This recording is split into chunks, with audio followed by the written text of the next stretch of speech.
133 करोड़ इंसानों, जिंदगी से बेगानों, सिर्फ हुक्मरानों ने हक तुम्हारा छीना है। खाक ऐसे जीने पर यह भी कोई जीना है। बेशऊर भी तुमको बेशऊर कहते हैं। सोचता हो ये नादान कैसे हवा में रहते हैं। 133 करोड़ इंसानों, कब तक ये खामोशी? चलते फिरते जिंदानों, गरीब खवातीन, नौजवानों, किसानों से रोने की सदाएं आती हैं। जब शबाब पर आकर खेत लहलाता है, किसके नैन रोते हैं, कौन मुस्कुराता है? काश तुम भी समझो, काश तुम भी जानो किस कदर भयानक है जुल्म का ये ढब। देखो रख से आतिश आहन देखते ही जाओगे, होश में ना आओगे। और अनएम्प्लॉयमेंट पर अभी बोला गया नौकरियां दे रहे हैं, तो शायर ने इनके बारे में अच्छा कहा कि फूल शाखों पर खिलने लगे तुम कहो, जाम जिंदों को मिलने लगे तुम कहो, चाक सीनों के सिलने लगे तुम कहो। इस खुली स्पीच में फाइनेंस मिनिस्टर ने 4 बरादरियों का जिक्र किया। भारत की सबसे बड़ी अक़लियत मुसलमान है, 17 करोड़। मैं हुकूमत से जानना चाहता हूं कि क्या 17 करोड़ मुसलमानों में गरीब नहीं है, नौजवान नहीं है, किसान नहीं है, ख़वातीन नहीं है?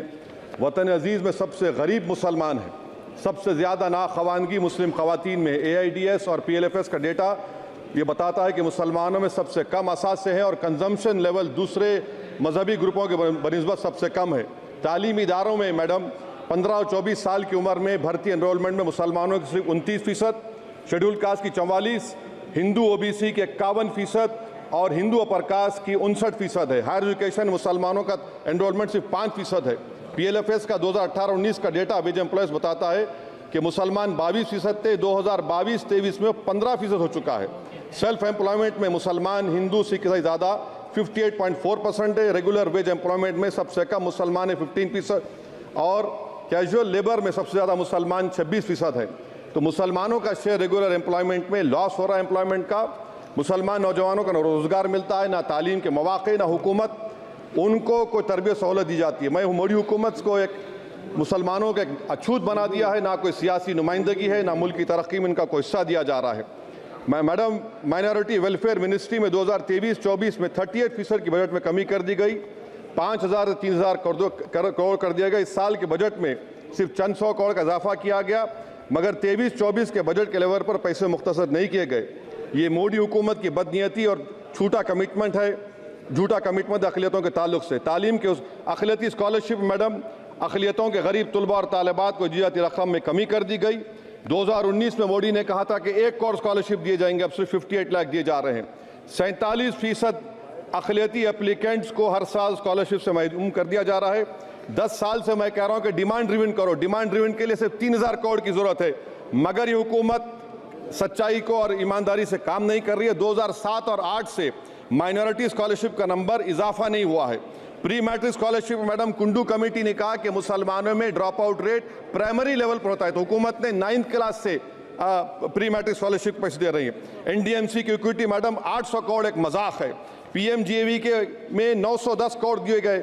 सारी दुनिया जानती है कि जहां मुसलमान बसता है गांव में, शहर में, वो अंडर डेवलप एरिया है, और आप मजाक करें ऊँट के मुंह में जीरा देकर। हज में 97 करोड़। हज कमेटी एक रिश्वत का मरकज बन चुका है। प्राइवेट टूर ऑपरेटर्स के एक लाइसेंस के लिए पैसे देना पड़ता है, बिल्डिंग सिलेक्शन के लिए पैसे देना पड़ता है, मीना मुजदलफा में कंपनी के सिलेक्शन के लिए पैसे देना पड़ता है। मैं हुकूमत से मुतालबा करता हूं कि ख़त्म किया जाए और CBI से इंक्वायरी करवाई जाए। मोदी हुकूमत को अक़लियतों बिल्कुल मुसलमानों से नफरत को ख़त्म करना पड़ेगा। मुसलमानों को उनका दस्तूरी हक मिलना चाहिए। आप कैसे विकसित भारत बनाएंगे अगर 17 करोड़ मुसलमान नफरत करेंगे? मैडम पूरी स्पीच में फाइनेंस मिनिस्टर के बच्चों का जिक्र नहीं है। आज हमारे देश में 66 लाख बच्चे रोज भूखे सोते हैं। 46 मिलियन बच्चे स्टंटेड हैं मेल न्यूट्रिशन की वजह से। 25 मिलियन बच्चे वेस्टेड हैं। मासूम बच्चों की यह बदकिस्मती और बदबख्ती है कि एक शख्स चाय बेचकर वजीर आजम बन गया। LTC long term capital gain tax madam was decreased from 20 to 12.5%. However, the indexation benefit has been removed and won't apply to any property purchased after 2001. This will be detrimental to the growth of real estate, limit household capital formation and impact employment generation in construction sector. This change in LTCG is a quasi-wealth tax on household, particularly the middle class. Internship program madam 5 साल में आप 1 करोड़ लोगों को intern कराएंगे, यानी एक company को 4,000 लोगों को ट्रेन करना पड़ेगा। मुझे बताइए क्या ये बड़ी कंपनी का माने क्या है? It is unachievable. Will it be based on market cap, revenue, employ size? May be Prime Minister Modi is saying to Agniveer to do internship after 4 years of service in armed forces. Madam, 21 billion people have given up all hope and stopped looking for jobs. This brings down to 9% eligible population that is either employed or they are looking for jobs. Maybe Finance Minister can introduce a Berozgar tax and tax unemployed as well. No significant increase for social welfare, healthcare. It looks like Prime Minister Modi is saying देश की middle class की संपत्ति पर पहला हक हमारे alliance का है. In real terms, when adjusted to inflation, the allocation of health ABPMJ has declined. Modi is saying he said heal in India during G20. The reality is India is hurting. Madam, this government wants to increase FDI from China. Is the Prime Minister not concerned that our armed forces cannot patrol 26 patrolling points out of 65 in Ladakh? Maybe the Prime Minister wants the Chinese monopoly Indian markets. Import from China have crossed 101 billion in 2024. Prime Minister Modi says Khelo India, but in reality the budget has shown that Modi government policy is Jhelo India. Gharib, middle class, farming, city dwellers, men and women, sab Modi ko jhel rahe hain. Madam, in the current financial year, in February 5th, 15,993 MSMEs have been closed. Total MSCs closed have 35,680. Andhra Pradesh bifurcation.